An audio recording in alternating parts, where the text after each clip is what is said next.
Hi, I want to welcome you to a time again of being able to see a greater understanding of what God is imparting into us and being able to understand how to be activated in the fullness of what He wants to do through us.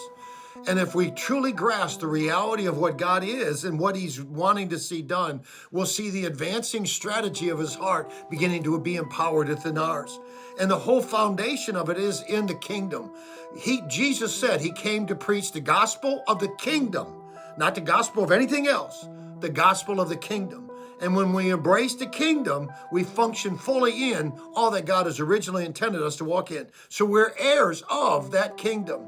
So let me lay one principle down for you. The first one, so over these next couple weeks, I'm going to share quite a few, but I want to just put one down to begin with.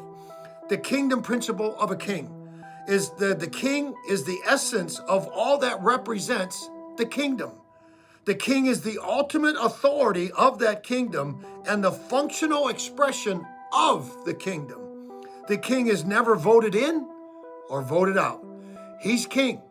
So when we learn to understand that God applies a principle of His word that imparts into our hearts, we can effectively function according to the purpose of what God said is ours. We are heirs of that king and the kingdom.